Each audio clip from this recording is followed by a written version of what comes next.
আজ সকালবেলাটা বাসি কাজ না করেই কিন্তু আমি প্রথমে ব্রাশটা করে নিচ্ছি, কারণ আজকে এত পরিমাণে খিদে পেয়েছে সেটা আর বলার নেই। প্রচুর খিদে পাচ্ছে, তার জন্য ভাবলাম আগে ব্রাশটা করে কিছু হালকা খেয়ে নিই। তো হ্যালো এভরিওয়ান, আমি সোমা মাহাতো ফ্রম ইন্ডিয়া। এইদিকে দেখো আমার ভাগনা ভাগ্নিও কিন্তু আমার সঙ্গে ব্রাশ করছে, আর আমি এইদিকে ব্রাশ করে করে দেখছিলাম যে আমাদের সবজি বাড়িতে কি কি সবজি হয়েছে, আর আজ কি কি রান্না করব সেটাই দাঁড়িয়ে দাঁড়িয়ে ভাবছিলাম। তারপরেই ভাবলাম চলে এবারে মুখটা ধুয়ে নিই। মুখটা ধোয়ার পরেই কিন্তু কিছু হালকা খেতে হবে, তারপরে না হয় কাজটা করব। অল্প কয়েকটা বিস্কুট খেয়ে তারপরে কিন্তু থালা বাসনগুলো বের করে নিয়েছি। এবারে এগুলোকে মেজে ধুয়ে তারপরেই অধনটা চাপিয়ে দেব। একজন আমাকে কমেন্ট করেছে, দিদিভাই তুমি বাড়ি কবে আসলে, সেই বাড়ি আসার ভিডিওটা তো শেয়ার করলে না। আসল কথা তুমি হয়তো আমার প্রত্যেকটা ভিডিও দেখোনি, এই জন্যই হয়তো তুমি জানো না যে আমি বাড়ি কবে এসেছি। আমি কিন্তু বাড়ি আসার ছোট্ট একটা ভিডিও তোমাদের সঙ্গে শেয়ার করেছিলাম। আমরা কটকে ট্রেনে উঠেছিলাম, সেই জার্নিটা তোমাদের সঙ্গে শেয়ার করেছিলাম। তারপরে যে বাড়ি পৌঁছালাম, যেহেতু আমাদের সন্ধ্যে 7টা হয়ে গিয়েছিল বাড়ি পৌঁছাতে, আমার শরীরটাও খুবই খারাপ হয়ে গিয়েছিল, তার জন্যই কিন্তু সেই সময় ভিডিও করা হয়নি। ওই সময়টার ভিডিও তোমাদের সঙ্গে শেয়ার করাও হয়নি।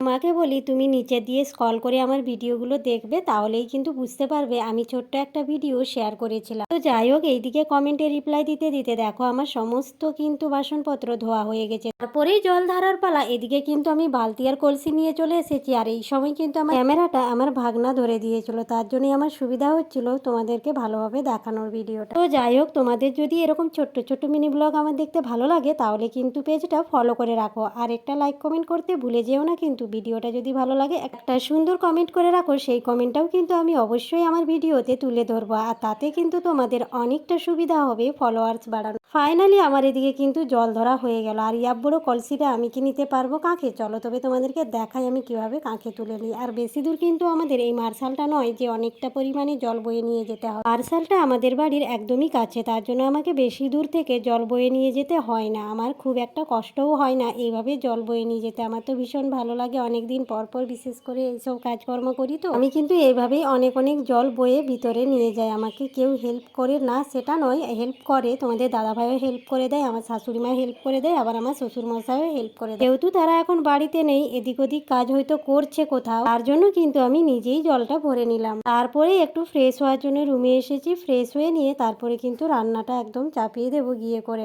কারণ সকাল থেকে এইসব করতে করতে এখন প্রায় 7টা বেজে গেছে। তো এখন রান্না চাপালে আমার কিন্তু 8টাকে একদম ভাত হয়ে যাবে। ভাতের সঙ্গে কিছু একটা ভাজা করে নেব, তাহলেই কিন্তু আমাদের বাইসাং খাওয়াটা হয়ে যাবে। রাজীব মাহাতো দাদাভাই কমেন্ট করেছে, বা খুব সুন্দর ভিডিও, দারুণ লাগলো দেখে বন্ধু, অনেক অনেক ভালোবাসা রইলো, অসংখ্য ধন্যবাদ। ইনু রয় দিদিভাই লিখেছে, খুব সুন্দর হয়েছে ভিডিওটা, মিষ্টি বন্ধু, শুভ নববর্ষের আন্তরিক শুভেচ্ছা ও ভালোবাসা। চুমকি মাহাতো দিদিভাই লিখেছে, খুব সুন্দর, অনেক অনেক ধন্যবাদ দিদিভাই তোমাদের এত সুন্দর সুন্দর আমার ভিডিওতে কমেন্ট করার জন্য। সত্যি আমার কিন্তু ভীষণ ভালো লাগে তোমরা যে এত সুন্দর সুন্দর কমেন্ট রেখে যাও আমার ভিডিওতে। তোমাদের এই সুন্দর সুন্দর কমেন্টগুলো দেখেই কিন্তু আমার অনেক ভালো লাগে ভিডিও বানাতে। আর এইদিকে দেখো আমি ফ্রেশ হয়ে নিলাম, আর সকালবেলায় কিন্তু আমি এইভাবেই ফ্রেশটা হয়। আমি মুখে সেরকমভাবে ইউজ করিনি, তোমরা অনেকেই জানতে চেয়েছো যে আমি সকালবেলায় মুখে কি ইউজ করি। কিছুই না, সেরকমভাবে শুধু একটু সানস্ক্রিন ইউজ করি। আর এইদিকে দেখো তোমাদের দাদাভাই কিন্তু এখনো ঘুম থেকে উঠেনি, সে ঢং করে আছে, মোবাইল দেখছে। এখন 1 ঘন্টা মোবাইল দেখবে, তারপরে সে ঘুম থেকে উঠবে। তো যাই হোক, আজকের মতন ভিডিওটা এই পর্যন্তই। সবাই সুস্থ থাকবেন, ভালো থাকবেন। এতক্ষণ ধৈর্য ধরে ভিডিওটা দেখার জন্য